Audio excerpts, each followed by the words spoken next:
बिस्मिल्लाहिर्रहमानिर्रहीम नहमदुहु व नुसल्ली व नुसल्लिमु अला रसूलिहिल करीम अम्मा बाद। मुअज़्ज़ज़ सामीन व नाज़रीन, इमामुल अंबिया हुज़ूर नबी करीम सल्लल्लाहु अलैहि वसल्लम ने मुख्तलिफ़ मौक़े पर मुख्तलिफ़ औक़ात में सदक़ात और अतियात के फ़ज़ाइल बयान फ़रमाए।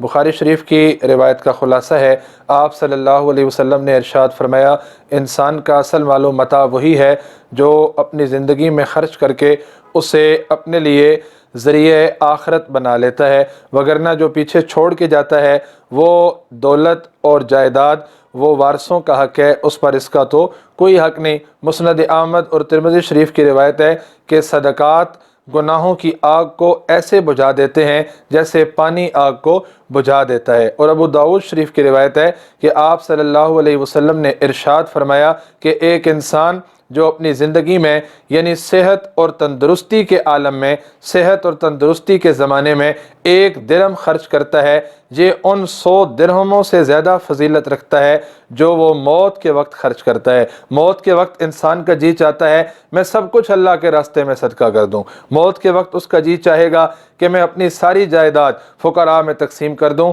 लेकिन उसमें इतनी फजीलत नहीं है। वो फजीलत एक दिरहम की फजीलत उस 100 दिरहम से ज़्यादा है जो उस वक़्त वो करता है या जिसका वो इरादा करता है या वो करना चाहता है। ये तो नफली सदक़े की बात है, वगरना वाजिब सदक़ात में से फ़ितराना, ज़कात, उशर, ये तो वाजिब सदक़ात में से हैं। अल्लाह रब्बुल इज़्ज़त ने इसमें बेपनाह बरकतें और बहुत ज़्यादा इन्हें इनामात का ज़रिया बनाया है। फ़ितराने के मसाइल के हवाले से हम ज़रूरी मसाइल अर्ज़ करना चाहते हैं।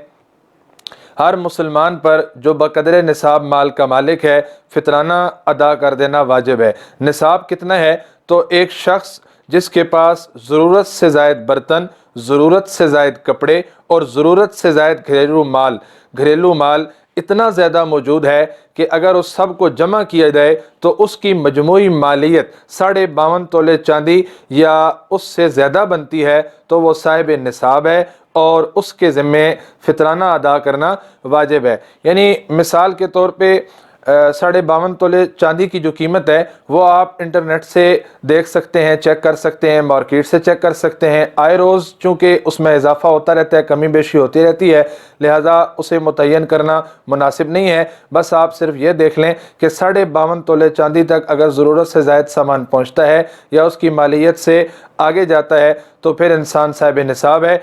और फिर ऐसे शख्स के लिए जो साहिब निसाब है, फ़ितराना लेना, वसूल करना ये भी दुरुस्त नहीं है, जायज़ नहीं है, और उसके ज़िम्मे अपना फ़ितराना अदा कर देना वाजिब है। और जो साहिब निसाब है उसके ज़िम्मे है कि वो अपना फ़ितराना भी अदा करे और अपनी नाबालिग औलाद की तरफ से फ़ितराना भी अदा करे, और अगर नाबालिग औलाद का अपना माल मौजूद है तो उसमें से अदा कर दिया जाए। इसी तरह वो लोग जो बीमार थे या मुसाफिर थे, सफ़र और बीमारी की वजह से रोज़े नहीं रख सके, या ऐसा उज़र तो नहीं था लेकिन गफलत और कोताही की वजह से खुदा न खास्ता उन्होंने रोज़े छोड़ दिए हैं, तो अब अगर वो साहिब निसाब हैं तो बहरहाल फ़ितराना अदा करना उनके ज़िम्मे भी वाजिब होगा, वो भी फ़ितराना अदा करेंगे। इसी तरह सदक़े फ़ितर यानी फ़ितराना अदा करना ये वाजिब होता है ईद के दिन सुबह सादिक के वक्त। सुबह सादिक के वक्त इंसान के ज़िम्मे ये वाजिब होता है, इंसान के ज़िम्मे होता है।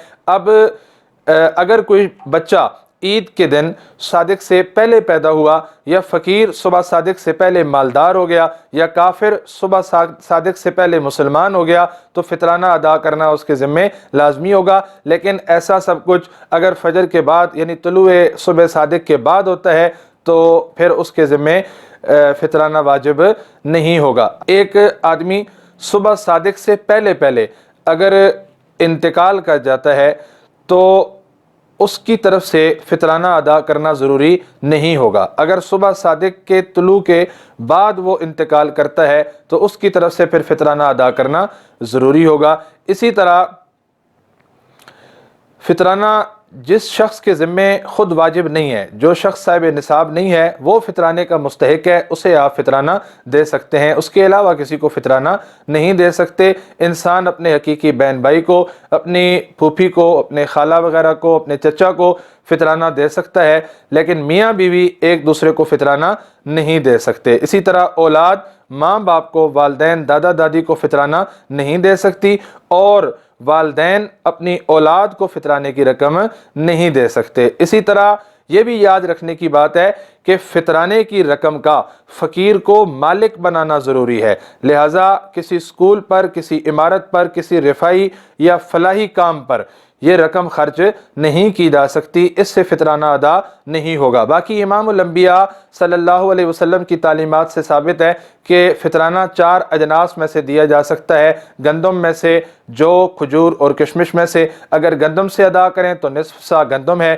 اور اگر باقی 3 اجناس میں سے کسی سے ادا کریں تو 1 سا مکمل ہے، اور نصف سا گندم 1.25 سیر بنتی ہے، اور اس کا اہل علم نے سن 2021 کے لحاظ سے جو محتاط ریٹ لگایا ہے، محتاط مالیت لگائی ہے، وہ تقریباً 150 روپے بنتی ہے، اور یہ احتیاط کو ملحوظ خاطر رکھتے ہوئے ہے 150 روپیہ وہ ادا کیا جائے گا فطرانے کے طور پہ۔ باقی مستحب اور افضل بات یہ ہے، زیادہ فضیلت اس میں ہے کہ عید کی نماز پر جانے سے پہلے آپ فطرانہ ادا کر دیں، لیکن اگر کوئی ایسا نہیں کر سکا تو بعد میں بھی فطرانہ ادا کرنا جائز ہے، لیکن جب تک ادا نہیں کرے گا وہ اس کے ذمہ واجب الادا رہے گا، یہاں تک کہ اگر وہ انتقال کر جائے تو اسے جاتے جاتے یہ وصیت کرنی چاہیے کہ میری طرف سے فطرانہ ادا کریں، اور ورثہ کو اس کے ترکے کے 1/3 حصے میں سے فطرانہ ادا کرنا چاہیے جو اس کے ذمہ واجب تھا۔ اللہ رب العزت ہمیں دین کے مسائل کو اچھی طرح سمجھنے کی اور ان پر عمل پیرا ہونے کی توفیق نصیب فرمائے۔ ہم نے یہ مختصر اور اہم مسائل سرسری طور پہ عرض کیے ہیں۔ اگر اس کے علاوہ کوئی اور مسئلہ آپ اس عنوان کی مناسبت سے یا روزمرہ کے مسائل میں سے کسی بھی اور عنوان کی مناسبت سے پوچھنا چاہیں تو کامنٹ سیکشن میں پوچھ سکتے ہیں، یا ہمارے سکرین پر جو نمبر آ رہا ہوتا ہے اس واٹس ایپ نمبر پہ وائس میسج، وائس نوٹ کے ذریعے سے بھیج سکتے ہیں۔ اللہ رب العزت ہم سب کا حامی و ناصر ہو۔ وما علینا الا البلاغ المبین۔